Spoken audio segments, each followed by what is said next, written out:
Hey, Hi, hello hi, Ahmed. Ari. Hi, Hey, good to see you. hi. Good seeing you too. Lo- Thanks for having me on. Long time no see, but we can actually meet up in virtual meetings Yes. here. I know si Pak Ari ini lagi cuti, jadi I really appreciate his participation and his support untuk joining into my channel. Terima kasih banyak, Mas Ari.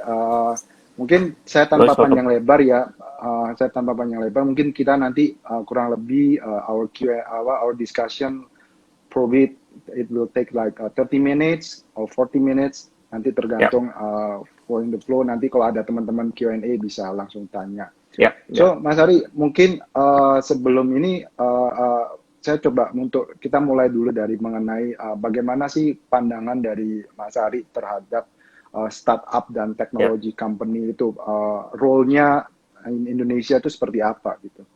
Okay. Sorry, a bit of a disclaimer here. My, to be honest, my Bahasa really sucks. I'll try to do this in English. Let's take a step back when look at and look at the history. Um, and this is to do with the emergence of smartphones and the how quickly the 3G and 4G rollout happens in Indonesia and for the rest of the world. Um, so you know, as we know today, Indonesia has about a 70-80% smartphone penetration, right? That's what the data suggests, and really, we really owe it to Steve Jobs, really. Steve Jobs came along and said, you know what? How can we combine phone, an entertainment device, um, you know, um, GPS maps, all into one device, and that's what we know it Hmm, as an iPhone today.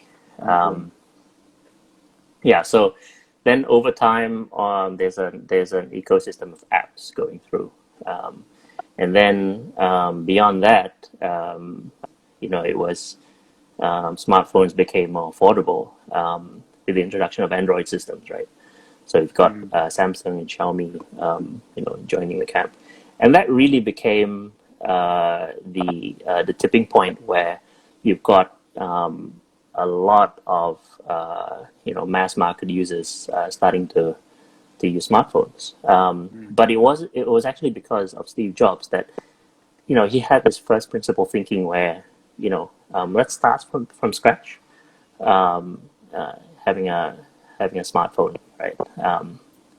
At the time, I think it was back in '07, when '06, hmm. '07, um, you know, none of us would think that uh, uh, a non-physical keyboard would work. But look at us now. We're all using keyboard.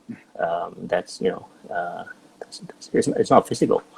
Um, Hmm. so, okay. So then that gave way or gave a platform for Indonesia, at least, to to get an experience of what the tech world is all about, right? So then we look at the Indonesian demography, which is relatively young compared to other countries, and so young demography typically tend to adopt things a lot faster, right? Hmm. I mean, look at Facebook. Um, you know, in 2017, we have about what 120, 125 million Indonesian Facebook users, right? Hmm. Um, and that's approximately um, half of the Indonesian population. And that was Yeah. 2017. Today we have close to 200 million. Hmm. So that that goes to show that the adoption of new technologies is fast in Indonesia, right? So yeah, that being said, I think tech and startups will have a pivotal role in the way that how the Indonesian economy would proceed forward. Um, so we're in the midst of in an era where you've got a transformational social behavior, right? So ultimately, in future, we're not. Yes, we'll still have economic matrix like GDP growth, employment, and all that, but it's really rather how should we then leverage upon these new technologies, right? And how fast we become a smarter economy, which will effectively enable, automation. And so, that being said, we really need to be able to identify tech companies with first principle by design. So we can capitalize on such transformation. So, that being said, the ones that tend to have a high success rate are the ones that have a higher societal impact, or it's behavioral impact. To satisfy their needs, mostly services at the moment, in the least friction experience. Dan what interesting juga, I think Indonesia itu merupakan one of the fastest adopter, right, in term of this digital penetration.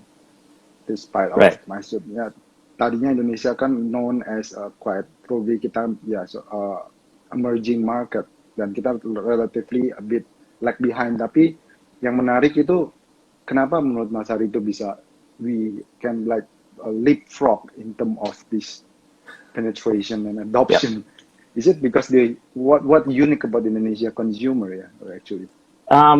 Okay. In my opinion, is that we don't have any legacy issues. That's what allowed us to really leapfrog. Right? So if you think about, say, financial services, right? The financial services penetration is really low, and somehow we've leapfrogged. It has an opportunity for us to leapfrog, and that's really because the amount of banking penetration is low. None of us, majority of Indonesians didn't have bank accounts, right? So why? Because you actually need to step into a branch, fill up all the paperwork, do the KYC, and that's a long and tedious process. And let alone that you've got Indonesia is a wide archipelago, so you can't go into that. You may not have branches within that rural areas, right? So tech enables this, and given the fact that smartphone penetration is at or more than 80%, you can actually leapfrog, financial services. Oke, mungkin saya coba ini ya sedikit one by one biar teman-teman mungkin in case ada yang miss ngerti in English. Sure. So jadi basically what really interesting this point yang I learn from you adalah basically memang ibaratnya Indonesia itu meskipun negaranya kan agak baru berkembang dan itu ibaratnya kayak bayi lah ibaratnya, you just like a kid gitu kan. You have a valid point tadi dibilang sama Mas Arie bahwa Indonesia itu tidak ada masalah legacy issue. Jadi kalau nggak ada legacy issue biasanya memang ya ibaratnya kayak anak kecil. Jadi ada apa dikasih apa kita belajarnya jauh lebih cepat dibandingkan memang kalau negara itu kayak udah established kayak Europe atau mungkin negara barat yang orang-orangnya itu udah ada legacy issue, dia when it comes to adjustment ya move to from the comfort zone itu lebih susah gitulah bahasanya yang aku tangkap. Yep. I think interesting. That sounds Mas Arie, jadi kalau Yeah. Kalau misalnya ditanya banyak orang pasti banyak yang bertanya mengenai gini. Actually, what's the key difference between investing in a startup atau technology company versus to the conventional stocks?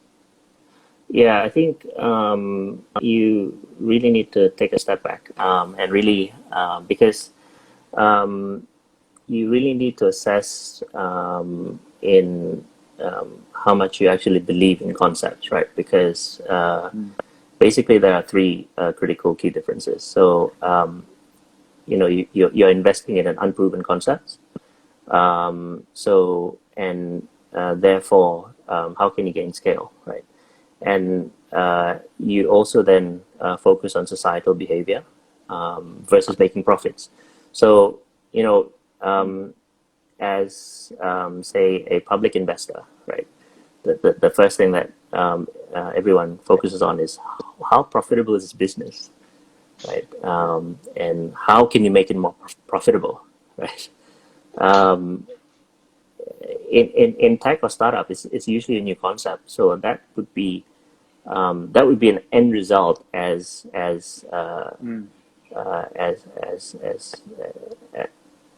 as you try to build up scale. But profitability is something that yes, you tend to have a direction of how you could be profitable, but often that changes. Um, Hmm. so it's it, it's a completely different approach, I would say. Um, and obviously, you need to believe that that technology is going to be meaningful and life changing. Hmm. And so, therefore, you need to actually believe in the visions of the founder, who are usually idealists. Yeah, Hmm. So basically, what really matters important is more on mungkin sebenarnya sama beda halnya gini kali Mas Ari, yang mungkin saya bisa coba conclude from this point.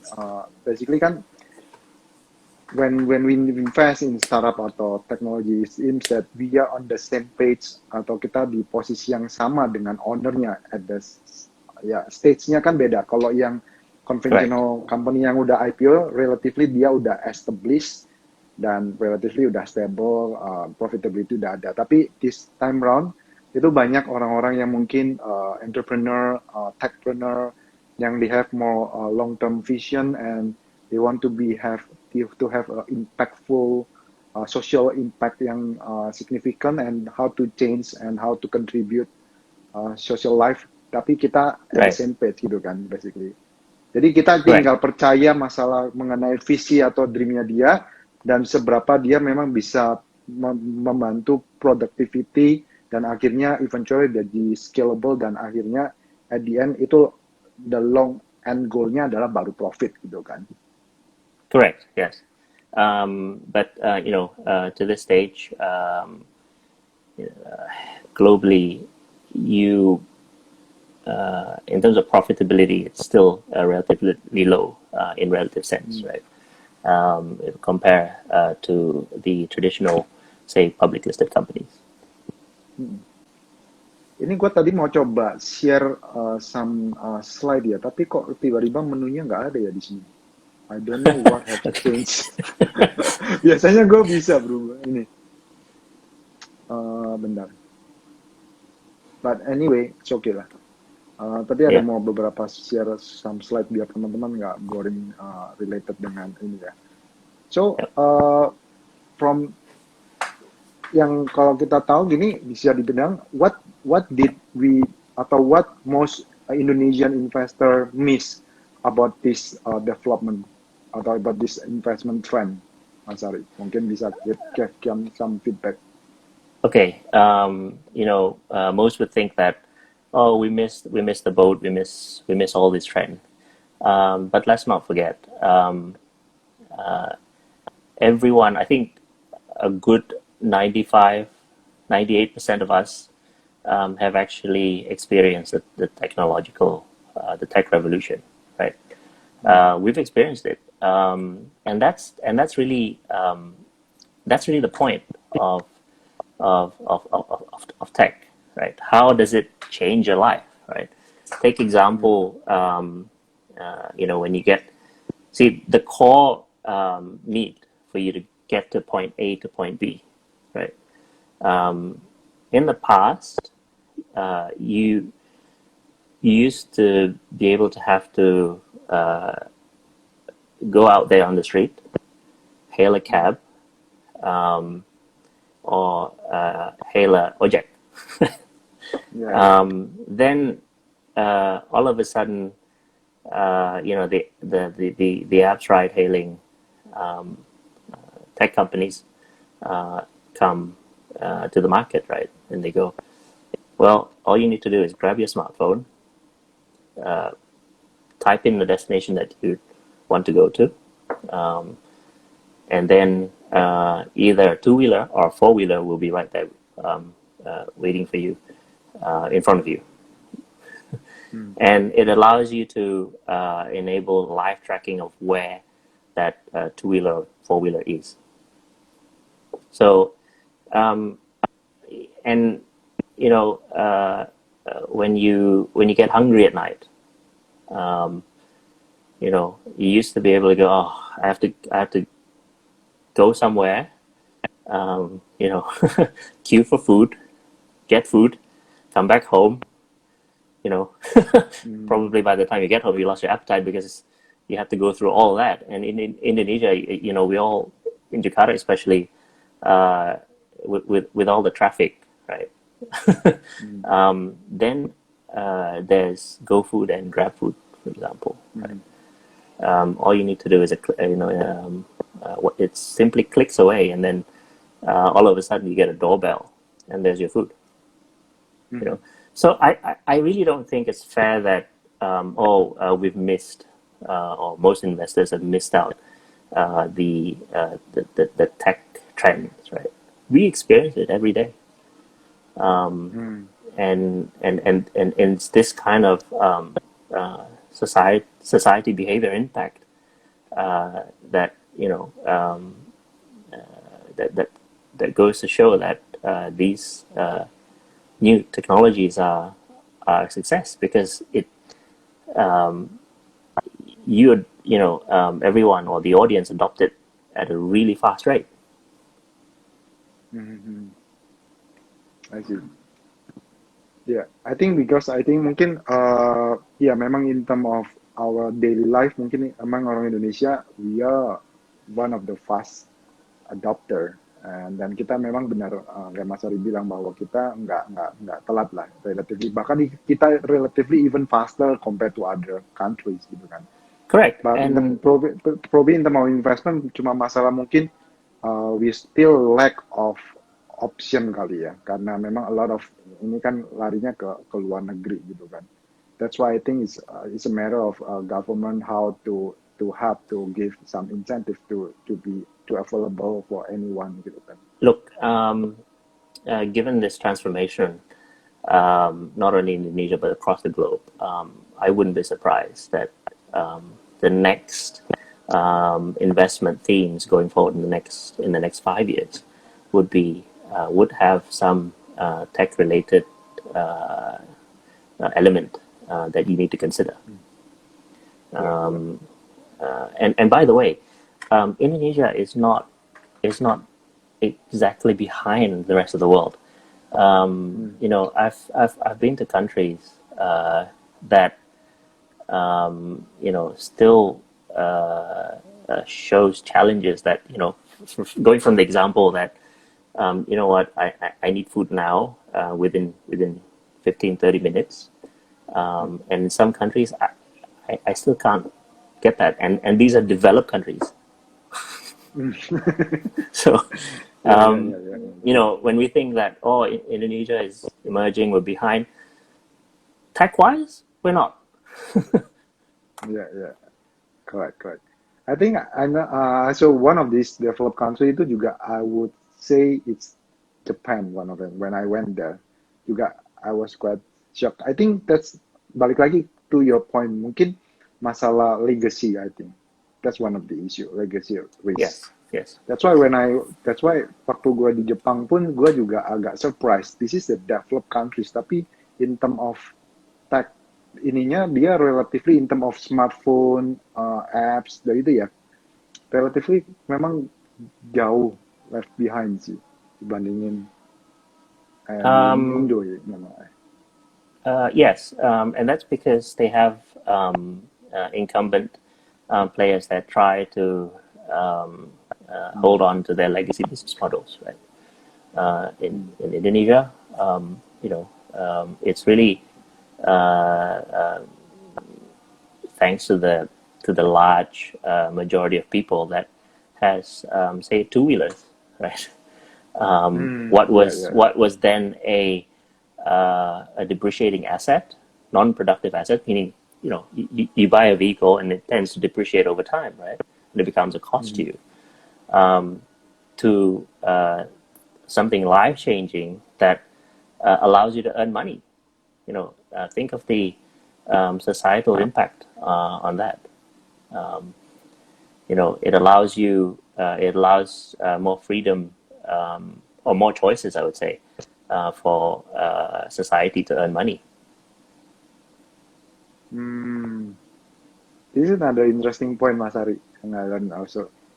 Ya, jadi teman-teman, I think I learn a lot from here.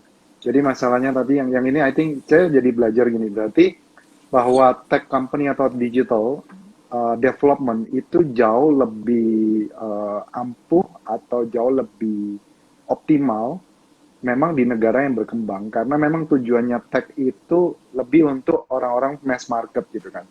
Those people that really need helps and they want to change their life and they want to be more apa ya ibaratnya, more the competitiveness-nya itu lebih at the same ini ya, ibaratnya kita itu kan kalau zaman dulu itu kan, kalau kita balik lagi step back, kapitalis zaman dulu itu kan not at the same equal playing field gitu kan, Mas Ari. Ada That's right. perbedaan, Yeah. ya kan? Kayak nggak usah jauh-jauh deh. Misalnya contoh nih, orang-orang advertising. Zaman sekarang orang mau advertising kan just free gitu. Zaman dulu mau advertising, I remember my sister gitu ya. Dulu cerita gue, mau advertise dia punya baju aja di satu page halaman gitu aja bisa 50 juta, 70 juta. Nowadays, it's just free gitu kan. Yeah. Yeah, I mean, look at the platform that we're using now, Instagram. Yes, Instagram. How easy is it for you to make an account and then advertise it on on the goods and services that you want to provide, and you can actually click a link, copy a link, and then spread it to a lot of people, right? You can even put a link that directs you to e-commerce players, for example, right? And that allows you to transact. And not only that, it allows you to be interactive, right? So you can have product reviews, you can have share of experience, for example, right? Yeah. It's a lot more. It's cheaper and a lot more dynamic than what we saw, a decade or two ago. Yeah. That's why jadi conclusionnya, that's why I got now kenapa di China itu in term of technology developmentnya itu juga much faster compared to US gitu kan. I think balik lagi ke demografi. So I think the key here adalah kalian harus mengerti mengenai bagaimana demografi on each country dan how that technology really brings impact to that country and social life gitu kan. Karena balik lagi tadi ceritanya, I think one of the key adalah ya lagi legacy risk. Kalau di US kan mungkin orang-orang bulenya kan jauh lebih established, hidupnya kan agak berbeda gitu ya. Kalau di China kan mungkin hidupnya jauh lebih tough, lebih susah hidupnya. Jadi mereka begitu dapat ada perubahan teknologi, mereka cepat-cepat adopt gitu kan. Dan ini apalagi nih ada bisa menghasilkan duit gitu kan, cepat Correct. banget mereka. I mean, I think in the context of China, it's really it's really legacy, right? They didn't have any legacy. Um, when was the economy open? You know, Mm. no one had bank accounts. No one had anything. People were exchanging goods for goods. Um, Yeah. you know, and it's really a closed economy until it got liberalized and it allows um, new ideas in the way in which societies is susceptible to. Hmm.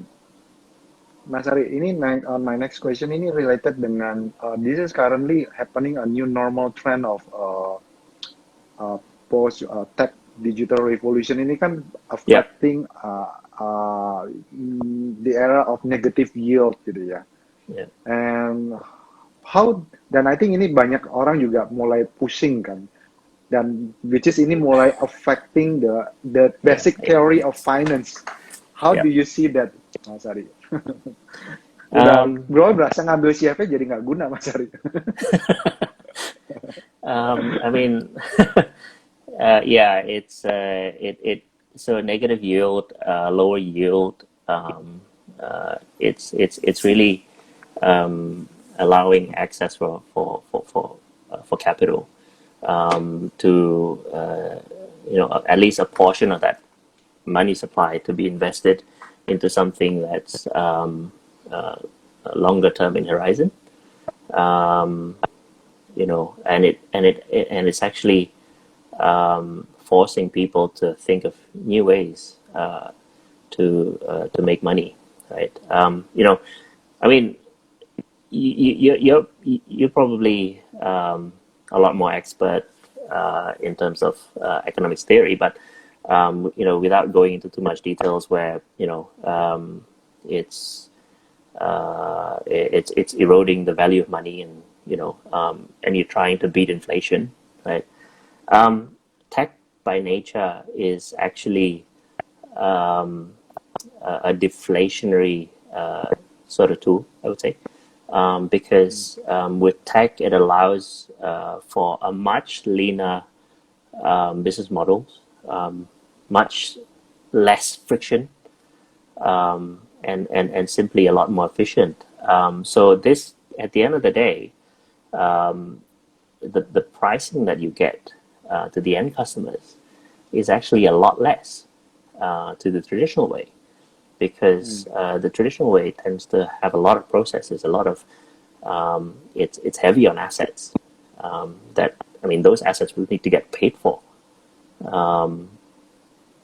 versus something that is asset light, lean operating cost structure, and therefore you and I, as the end consumer, are able to get the goods and services that you normally consume at much more competitive prices. What does that do to inflation? Yeah, yeah, yeah. Interesting. So, Mas Ari, kalau let's say in terms of, do you think that also that changes of this theory of finance ya, then that will really affect atau berdampak banyak sih into our analysis, yang kita memang harus berevolusi juga cara pikirnya in terms of doing analysis Yes, of finance gitu loh. yes, correct. Banyak orang kan masih kita terpaku dengan cara pikir finance, teori finance yang lama gitu kan. Yeah, yeah. I Ya mean, mungkin boleh bisa. it forces you to think of other angles to actually make money, basically, right? Because tech really is disruptive to the traditional business model, because it challenges the traditional business model to be a lot more efficient, and have a lot more relevance to the audience, right? Um, okay, think of it as I mean, we're in the financial industry. So how many times have you experienced where you're being offered a product that you didn't need. You know, you know, with the evolution of tech, you can actually pinpoint, you know, society needs in a much more effective way. So, for example, take you and I. If you are a lot less risk averse, for example, right? Then a tech-driven financial institution will go to you and goes, okay, well, what if I offer you a savings product? You know what? But that being said, you actually need the end goal of that savings, right? So it'll either be buying a new house, new car, putting your kids through education, right? So it can be as simple as, hey, how much do I need to save to get my kids through university? And then you are then introduced to a savings plan that will enable you get that goal, right? And let's say on the flip side, I'm on the other side of the fence where my kids have gone through school. You know, we don't need. I don't need any savings plan, but I'm older, let's say, and I need something that is I can take risks. You know, that goes against financial advice, right? The older you get, the older you get, the more risk averse that you should get, right? But because of my character, because of my cash buffer, I can actually take more risks and go into a more risky investment venture. So then that whatever tech platform it is, presumably in the form of AI, will direct me to it. Wah, seru Mas Ari. Setiap any question, gue dapat something new kan. Oh, really? Thank you. Ya, jadi yang kesimpulan yang di pertanyaan ini ya, kalau gue bisa conclude teman-teman, not really a final conclusion, but I mean for this specific point, what I got from Mas Ari, I think basically gini. Jadi ya memang itu kan ibaratnya yang aku tangkap dari dulu gini Mas Ari. Teknologi ini kan tech itu enable to meet all the long tail demand gitu kan. Jadi dulu aku yang selalu coba bahasa, kan kita dulu kayak belajar kalau statistik itu kan selalu ada bentuknya kan normal distribution, right? Right. The normal distribution itu kan selalu yang most common people yang thinking itu adalah yang dimana frekuensinya paling gede. Makanya bentuknya kan kayak bell gitu kan teman-teman. Nah, but the technology itu adalah will improve the normal distribution ini, di mana long tail demand-nya ini makin lama makin besar, yang tadinya niche market banget. Kayak tadi Mas Ari bilang, orang yang makin lama makin tua dengan adanya AI, tapi dengan adanya AI, kalian itu bisa makin mengenali diri kalian. What kind of characteristic you are, what kind of risk profile you are, rather than the conventional way, which is dulu kayak orang kita selalu diajarin financial planner yang nggak gitu ngerti, makanya makin lama financial planner akan dibabat abis sama AI juga eventually. Karena financial planner yang konvensional paling cuma ajarin kalian, okay, kalau kamu getting to older, then you are less risky or you are become risk averse kayak tadi Mas Ari bilang gitu kan. But itu cuma a conventional way of advice, but with more technology, your advice will become more complicated and more advanced juga, gitu kan, Mas? Correct. I mean, let's face it. To the average people, to the average mass market, you only have to answer one question. Can I afford to buy that Yamaha motorcycle? When can I do it? how much do I need to save on a monthly basis or even on a weekly basis? And with a tech enabled platform, you can do it. Yeah. And then and it's actually ongoing. So let's say you go, okay, well, I'm saving for this motorcycle, and so I can get it, say within 8 months, for example, right?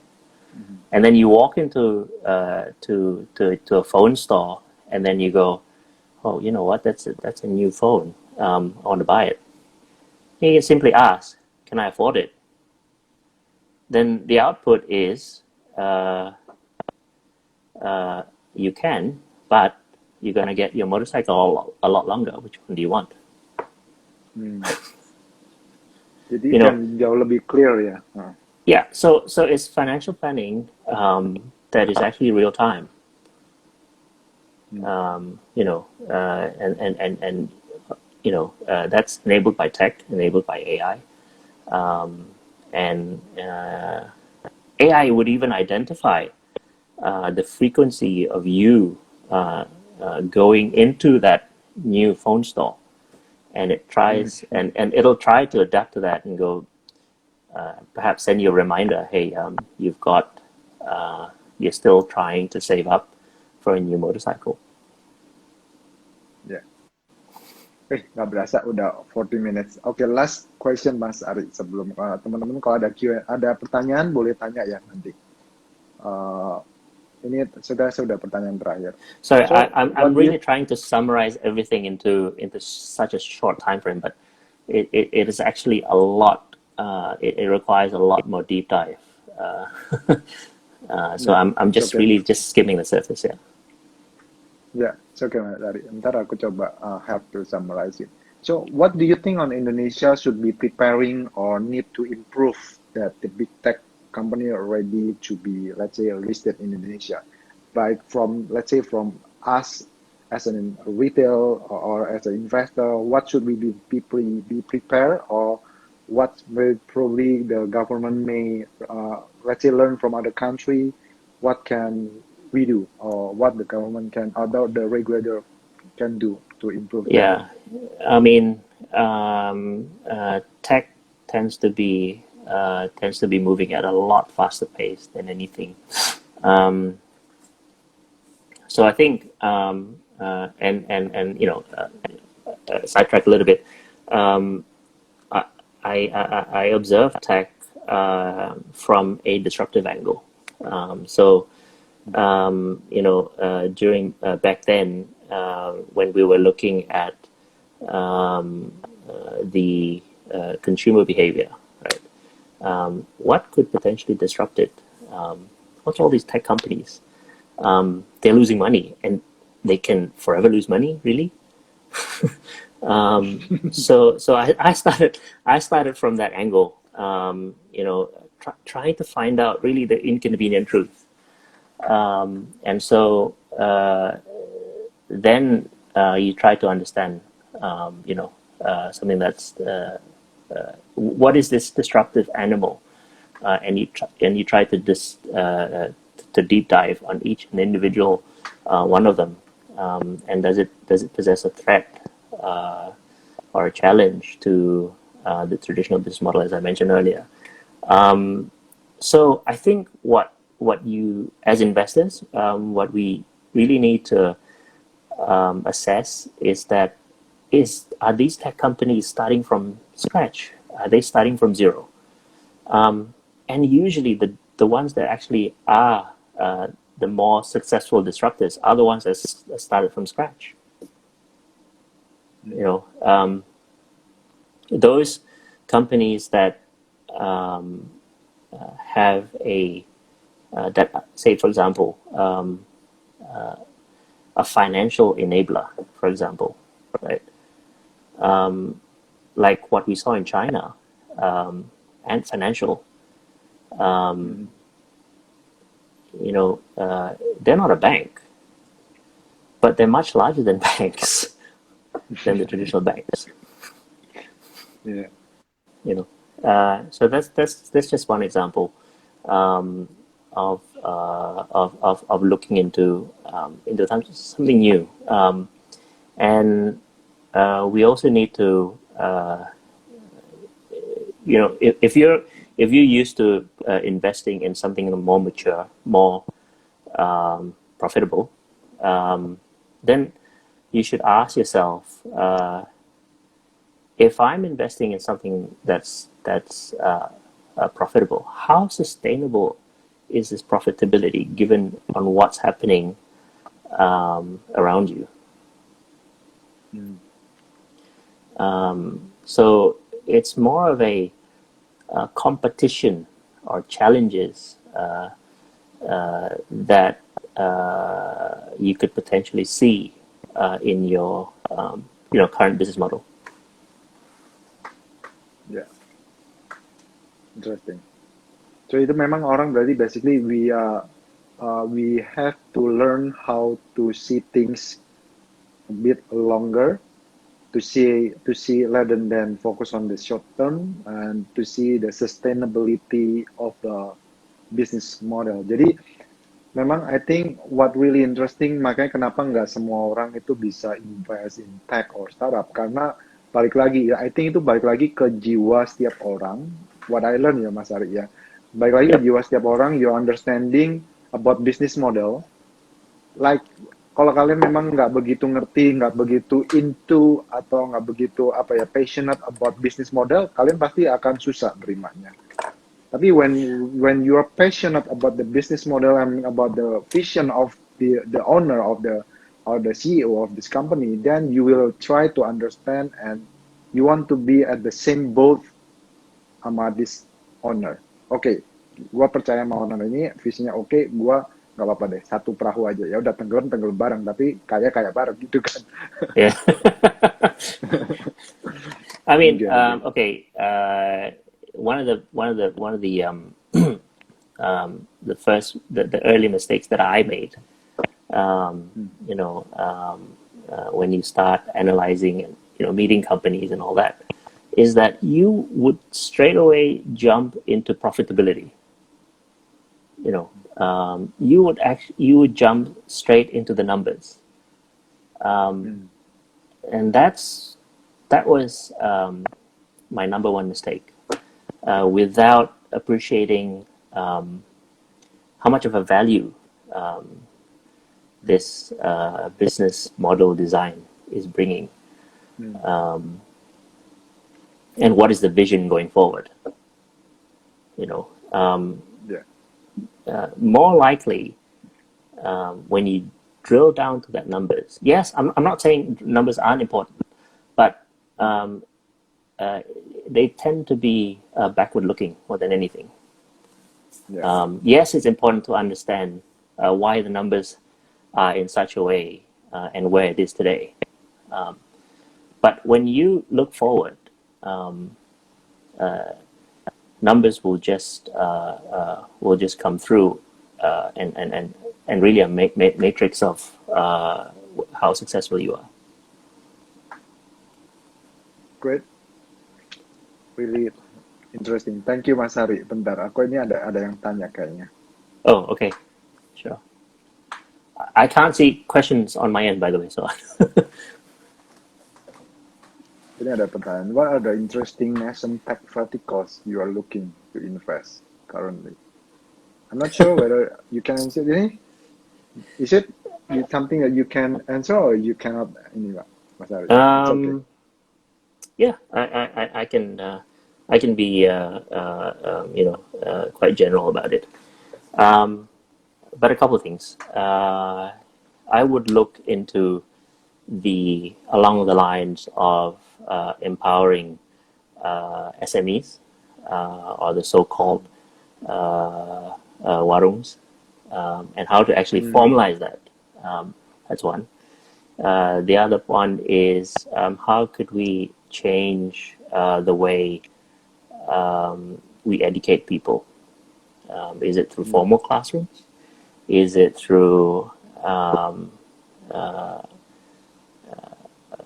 more interactive, individualized approached. And so that's education. And the other part is health tech. We've seen the need for health across Indonesia, and it's underserved, and a lot of it is due to affordability issue. Tech can enable a much cheaper and more effective health services, and you can immediately scale up like no tomorrow. Perhaps this current COVID-19 or pandemic is turbocharging the adoption rate of health tech, but going forward, it forces users to actually experience this whole health tech experience, right? And if the experience is good, why would you need to go to a clinic or a hospital? For minor medical advice. So I think those are the three things that I focus on. And obviously, as I mentioned in the beginning, how can we penetrate people to be more financial savvy in a different way from what we know in the past? Offering products the traditional way versus what is offering something that is relevant to you as an individual. So Mas Arie, let's say, do you think ini tak ada pertanyaan tambahan dari gua. Do you think Indonesia among Asian countries we can eventually, let's say for the next 5 years, we can become the tech leader among Asians? Without even the current adoption, without us realizing, in some ways we already are. Oh, really? Look, the e-wallet adoption, the e-wallet adoption rate. GoPay, OVO. Everyone has Kita GoPay, udah semua OVO, Dana. And imagine let's say you go up to purchase something and say, you can pay through, let's say, Dana, for example, right? So all right, well, I'll just open my Dana and then off I go. Yeah. Interesting. Oke. Ada pertanyaan lagi nggak teman-teman? Jarang-jarang loh ada Mas Arie. Jadi mungkin sambil kita nunggu pertanyaan, jadi aku coba conclude ya. Waktunya nggak berasa, udah almost 50 minutes. 50 jadi minutes, conclusion yang gue dapat sih ada 3-4 poin penting sih tadi. Basically yang pertama, what I learned from Mas Arie is basically we have to know the legacy risk. That's point number 1, legacy. Bawaan gitu ya bahasanya buat teman-teman kalau nggak ngerti bahasa Indonesianya apa ya, gue juga bingung. Legacy itu mungkin yang something yang udah ada sebelumnya. Iya, something yang sudah ada sebelumnya. Kalau biasanya kalian itu susah, kayak misalnya gini, kalau kalian mempunyai culture bawaan dari keluarga, katakanlah punya mindset, dilarang, ini dibilang hal tabu.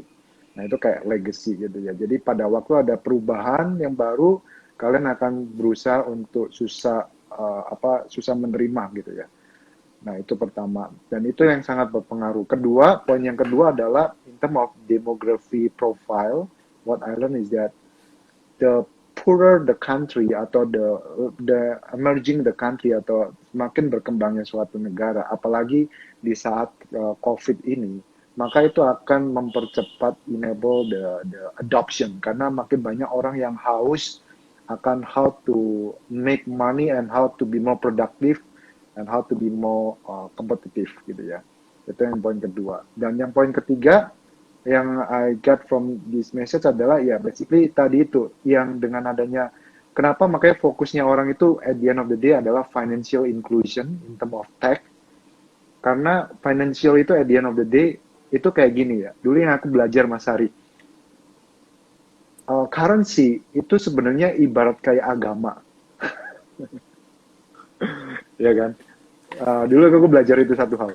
Karena orang dengan adanya agama yang berbeda-beda itu jadi suka ribut gitu. Tapi hanya satu hal yang bisa unite all of the people, it's currency, basically gitu kan. Makanya itu akhirnya orang dulu diciptakan suatu alat tukar duit fiat currency lah apalah sekarang crypto gitu ya. Karena dengan adanya financial inclusion ini basically orang itu jadi lebih apa ya, bisa menerima something, dan ya ujung-ujungnya kan memang berhubungan dengan apps adoption, bagaimana itu create ekosistem, dan itu bisa case-nya bisa macam-macam use case-nya. Itu yang 3 poin. Sorry, ini ternyata mulai ada muncul pertanyaan. Oke. Mas Ari. Um, Ini boleh ada pertanyaan ini dibacain? Mas Ari. Uh-huh. Ya, which segment that is silently being disrupted? That is number one, the fastest growing, and number two, not being anticipated by the incumbent. Segmen mana yang menurut Mas Ari itu most disrupted? Or likely to be disrupted? Fastest growing and not being anticipated, yang belum di-anticipate oleh incumbent. In my opinion, it's financial services, and I'm not talking about simple banking.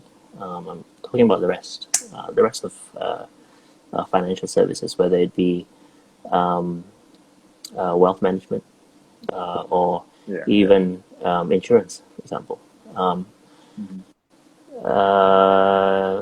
Then I would say, as I mentioned, health tech and edutech.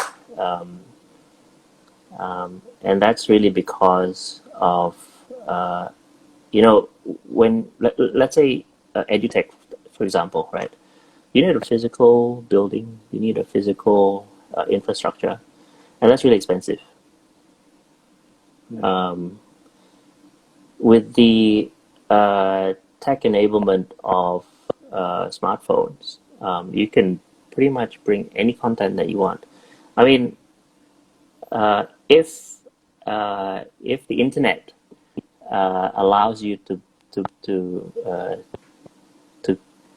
see illicit content, and if you can just switch that and use it for the better use of society,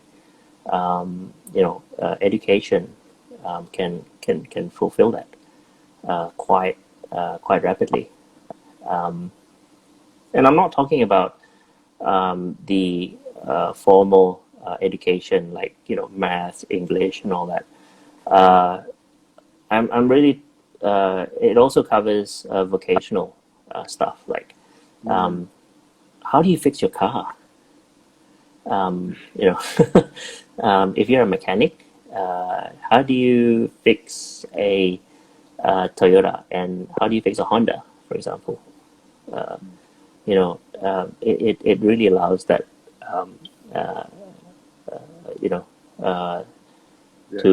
to take off. And the other part is obviously health tech. For simple things like flu or a fever,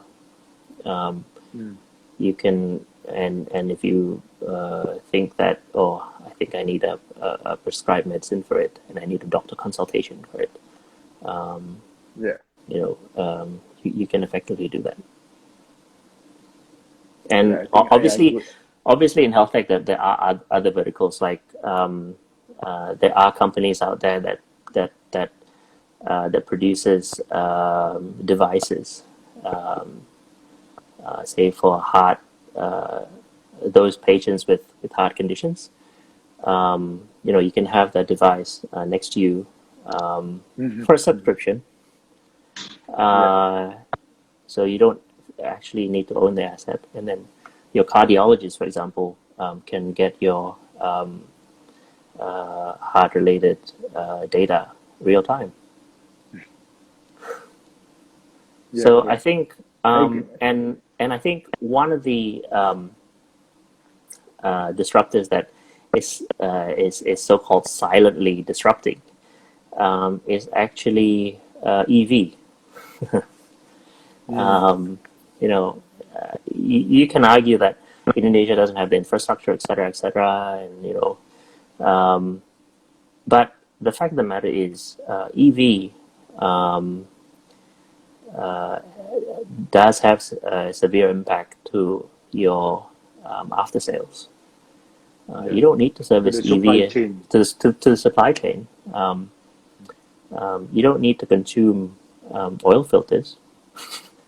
Right? I mean, look, in the automotive world, what is the single most consumed parts? They're filters, air filters, oil filters, right? Oil filters. You're not using oil as much as you do, and so it can have a disruptive impact to your after sales supply chain. Oke. Ini dibatasin 1 jam doang, Mas Arie. Oke. Kalau di atas 1 jam gitu kita langsung mati gitu atau harus work? Iya, biasanya setahu aku dulu gitu sih, tapi I don't know ya, tapi ini udah 1 jam. I'm afraid nanti langsung putus. Thank you banget Mas Arie, thank you, really appreciate your time. Nggak berasa udah 1 jam ya. Thank you teman-teman. Hopefully you learn a lot from this session, and I personally do learn a lot from this session, and really appreciate this your time, Mas Arie. Thank you, Mas Arie. Thank you. Thanks, Sam.